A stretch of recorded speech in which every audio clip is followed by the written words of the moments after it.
Assalamualaikum warahmatullahi wabarakatuh. Ngabuburit JPM TV hadir kembali menemani Anda menunggu waktu berbuka puasa.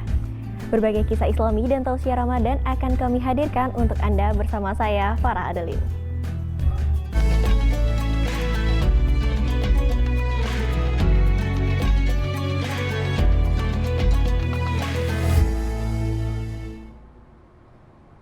Masjid Agung Nurul Yakin menjadi salah satu masjid yang unik dan bersejarah di kota Tangerang.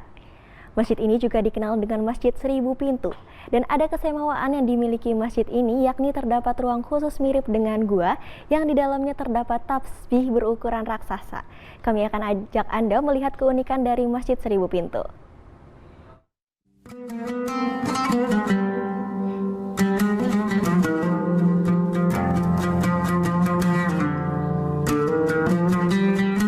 Masjid Agung Nurul Yakin merupakan sebuah masjid yang berada di kawasan Kampung Bayur, Priuk, Kota Tangerang. Masjid ini didirikan pada tahun 1978 dan baru selesai pada tahun 1982. Masjid Agung Nurul Yakin menjadi salah satu masjid yang unik dan bersejarah di Kota Tangerang. Sebab masjid ini menjadi bukti sejarah penyebaran agama Islam di wilayah barat Pulau Jawa. Penyebaran dilakukan dengan cara pembagian sembako untuk fakir miskin dan anak yatim piatu. Masjid yang didirikan oleh Syekh Ami Al-Fakir Mahdi Hasan Al-Qudratillah Al-Muqaddam memiliki julukan sebagai Masjid Pintu Seribu. Karena masjid ini memiliki banyak pintu yang diperkirakan mencapai 1000 pintu. Kalau masalah pintunya sih, wallahualam, saya belum pernah ngitung. Sebab memang pintunya banyak, di mana-mana ada, jadi belum pernah ngitung. Iya. Pintu 1000 yang sebutnya aja.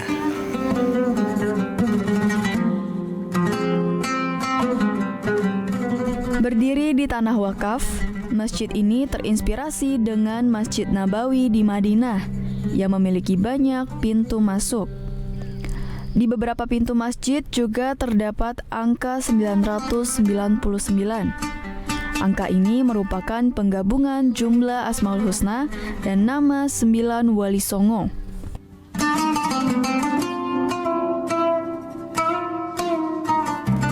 Sepintas tak ada yang istimewa dari masjid ini.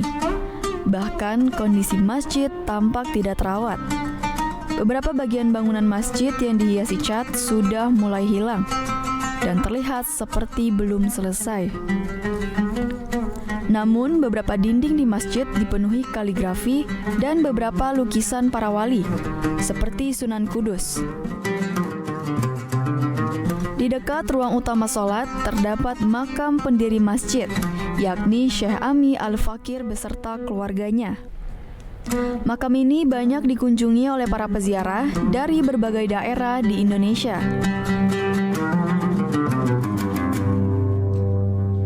Masjid Agung Nurul Yakin juga memiliki keistimewaan lainnya. Terdapat ruangan khusus berbentuk lorong yang mirip di dalam goa.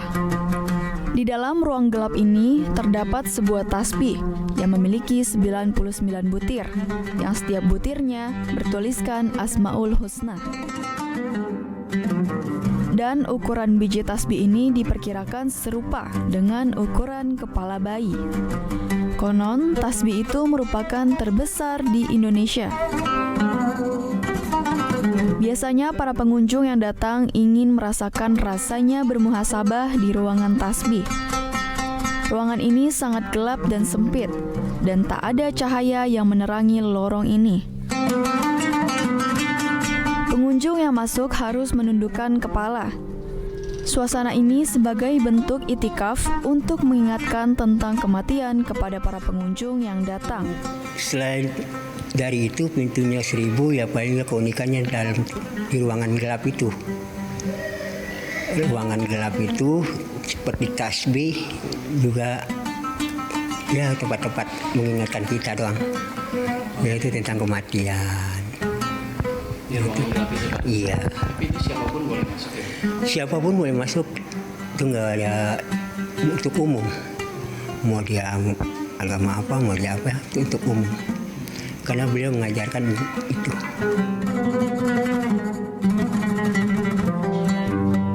Masjid Pintu Seribu ini biasanya ramai dikunjungi pada saat bulan suci Ramadan atau hari besar Islam lainnya. Karena Masjid Pintu Seribu ini menjadi salah satu destinasi wisata religi di Kota Tangerang. Devri Novaldi, Trisabdo Aji, JPM TV.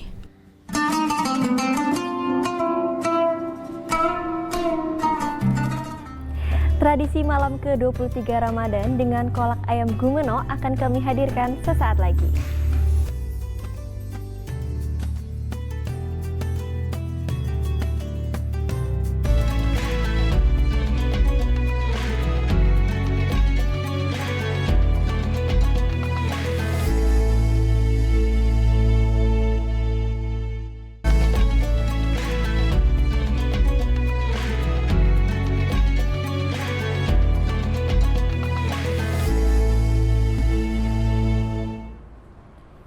Warga desa Gumeno, Manyar, Gresik, Jawa Timur punya tradisi turun-temurun setiap malam ke-23 di bulan suci Ramadan.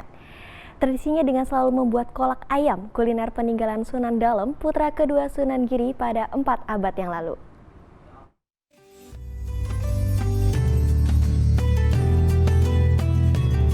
Beginilah aktivitas warga desa Gumeno, Kecamatan Manyar, Kabupaten Gresik, Jawa Timur, saat membuat kolak ayam yang hanya dibuat saat malam ke-23 di bulan suci Ramadan. Tradisi ini merupakan budaya leluhur peninggalan Sunan Dalem, putra kedua Sunan Giri, yang saat itu tinggal di desa Gumeno. Saat itu ia sedang sakit, tiba-tiba mendapatkan petunjuk atau hidayah agar membuat kolak ayam. Ternyata setelah membuat kolak ayam, Sunan Dalem atas izin Allah sembuh. Pada Ramadan tahun ini, panitia kolak ayam di desa Gumeno membuat kolak ayam untuk 2.000 undangan yang setiap tahunnya selalu banyak dihadiri oleh warga dari luar desa Gumeno, bahkan juga banyak warga dari luar Kabupaten Gresik. Untuk membuat kolak ayam, panitia menyediakan ayam kampung sebanyak 210 ekor, gula merah 700 kg, bawang daun 230 kg, kelapa 600 butir, jinten 50 kg, serta air hujan sebanyak 1.500 liter. Bahan utamanya adalah ayam, jinten, gula merah, sama bawang daun. Itu bahan utamanya. Pemewaannya ini artinya ini sudah tradisi yang kesekian kali turun-temurun di warisan dari Sunan Dalem. Anaknya Sunan Dalem. Ya, jadi istimewanya bahwasanya ini adalah langka karena sudah tidak ada di tempat lain, tidak ada. Jadi kita melestarikan turun-temurunnya yang langkanya di sini. Untuk membuat kolak ayam ada beberapa syarat khusus yang harus dilakukan oleh panitia, yakni semua panitia yang bagian masak harus laki-laki. Tapi untuk membantu persiapan lainnya boleh diikuti oleh kaum perempuan. Dan ayam yang digunakan juga harus ayam kampung jantan. Tapi karena saat ini kesulitan untuk ayam kampung jantan, panitia juga menggunakan ayam kampung betina. Serta air yang digunakan tidak boleh air PDAM, air isi ulang atau air sumur tanah, tapi harus menggunakan air tada hujan. Khusus air, panitia sudah menyiapkan tandon khusus air hujan yang ada di sebelah kanan Masjid Jamik Sunan Dalem. Budaya kolak ayam oleh Kemendikbud Republik Indonesia juga sudah menjadi warisan budaya tak benda sejak tahun 2019 yang lalu. Muhammad Amin, JTV Gresik, Jawa Timur.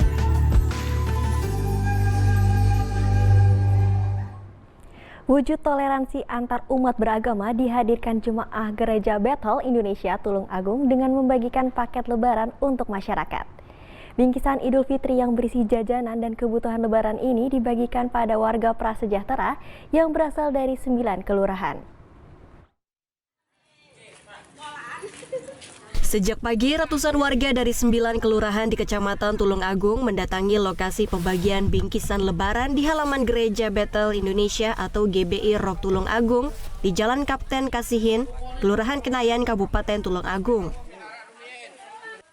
Menurut salah seorang pengurus GBI Rok Tulung Agung, Sugiono, Dalam event jelang Lebaran 2023 ini, Panitia Gempita atau Generasi Memberkati dan Peduli Kota menyiapkan 1.000 paket bingkisan berisi roti kering, makanan ringan, sirup, dan kebutuhan Lebaran lain untuk dibagikan pada warga kurang mampu. 1.000 bingkisan ini berasal dari patungan jemaat gereja. Kegiatan sosial ini dilakukan para jemaat gereja sebagai bentuk kepedulian serta memupuk rasa kebersamaan dan toleransi antar umat beragama. Pembagian bingkisan menjelang Hari Raya Idul Fitri dinilai sangat dibutuhkan. Pembagian paket bingkisan ini diharapkan bisa meringankan beban warga penerima dalam memenuhi kebutuhan merayakan Lebaran. Tujuannya kita bukan untuk mengkristenkan atau hal-hal lain, kita cuma berbagi. Ya, kita toleransi dengan agama yang lain. Ya, kita tidak memilih, tidak fokuskan satu agama, tapi kita semuanya. Kita bagikan kepada kelurahan-kelurahan yang sudah ada. Dan tahun ini kita bagikan ke 9 kelurahan yang ada di Kota Tulungagung. Merasa senang sekali ya ada bantuan kayak gini. Mudah-mudahan yang kesini rezekinya bertambah, sukses. Rencananya mau dia pakai apa Mbak paketannya? Buat acara Lebaran. Dalam pembagian bingkisan yang dijaga oleh aparat kepolisian dan TNI ini berjalan tertib lancar. Setiap warga kelurahan yang menerima bingkisan Lebaran digilir sesuai jadwal waktu yang ditentukan, sehingga tidak terjadi desak-desakan ataupun rebutan. Agus Bondan, JTV Tulungagung, Jawa Timur. Sesaat lagi kami akan hadirkan Kultum Ramadan bersama Ustadz Taufik Rahmat. Nantikan usai jeda.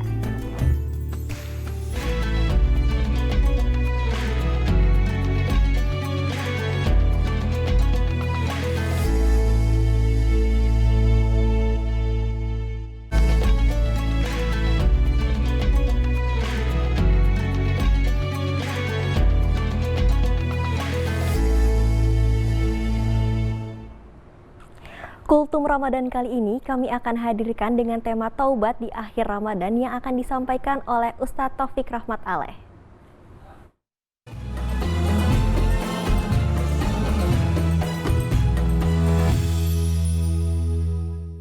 Assalamualaikum warahmatullahi ta'ala wabarakatuh. A'udzubillah, bismillah, alhamdulillah, salatullah, salamallah ala tuhat rasulillah. Salatullah, salamallah ala yasin habibillah. Asyhadu an la ilaha illallah wahdahu la syarika lah. Wa asyhadu anna Muhammadan abduhu wa rasuluhu la nabiyya ba'da. Amma ba'du. Hadirin yang dirahmati oleh Allah Subhanahu wa taala, syukur kita kepada Allah Subhanahu wa taala. Kita masih diberikan nikmat oleh Allah, diberikan keimanan, keislaman oleh Allah Subhanahu wa taala. Mudah-mudahan kita istiqomah di dalam keimanan kita, istiqomah di dalam keislaman kita. Hadirin yang dirahmati oleh Allah Subhanahu wa taala. Manusia tidak akan pernah terlepas daripada salah dan hilap di dalam kehidupannya.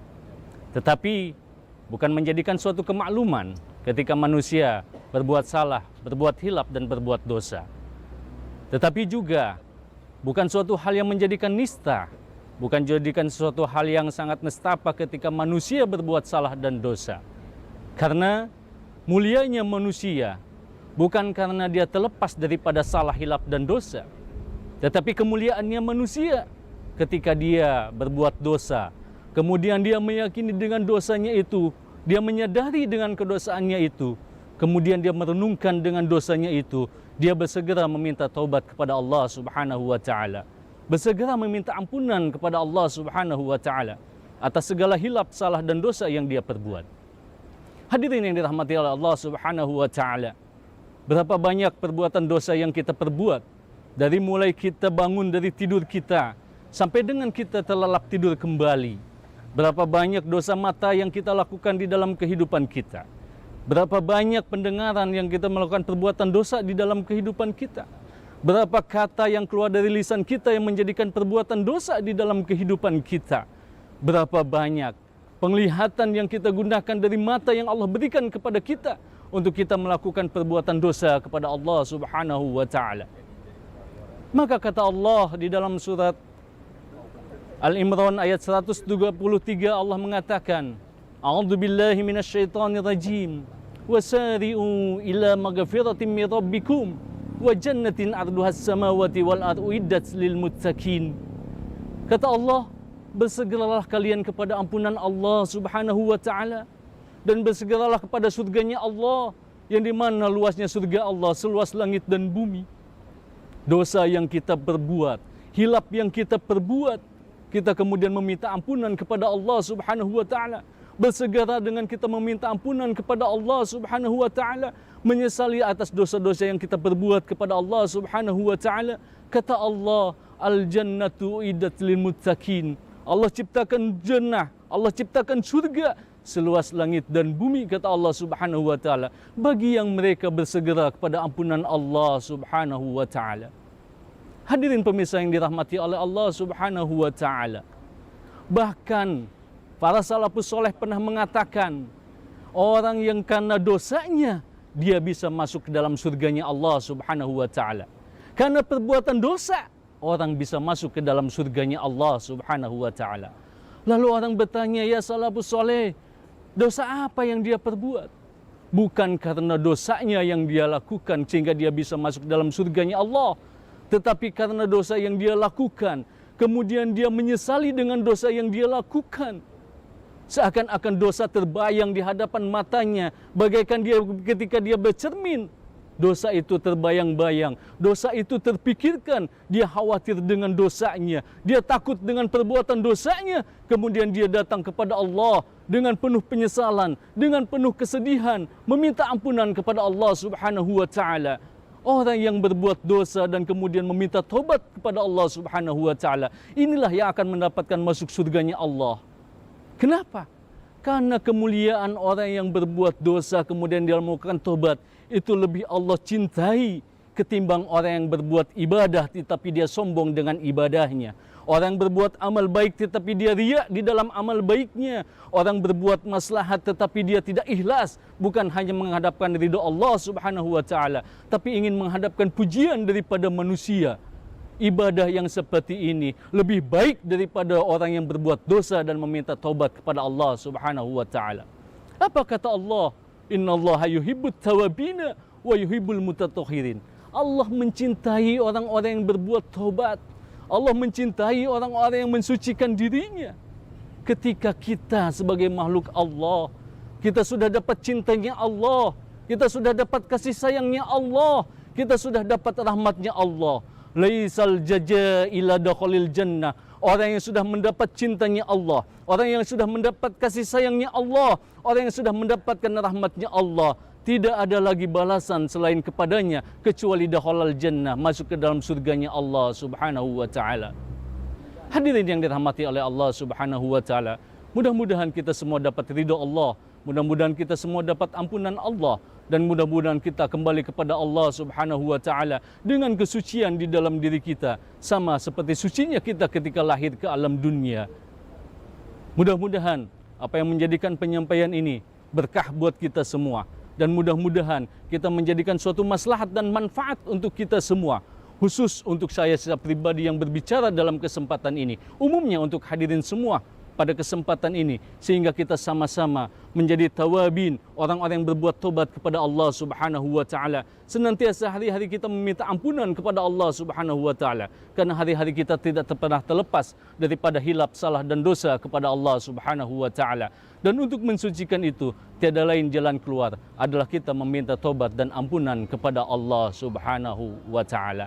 Sekian daripada apa yang disampaikan pada kesempatan kali ini. Mudah-mudahan kita bisa mengambilkan hikmah dan ibrah pelajaran dalam kesempatan ini. Dan mudah-mudahan khusus dalam pembicara mendapatkan suatu pelajaran sehingga kita sama-sama menjadikan orang yang senantiasa memanjatkan tobat kepada Allah Subhanahu wa taala. Wabillahi taufiq wal hidayah, waridho wal inayah, wal afu minkum. Wassalamualaikum warahmatullahi wabarakatuh.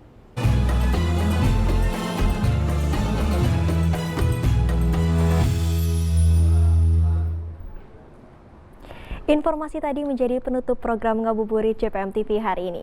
Saya Farah Arlin dan tim bertugas undur diri. Selamat berbuka puasa dan sampai jumpa. Wassalamualaikum warahmatullahi wabarakatuh.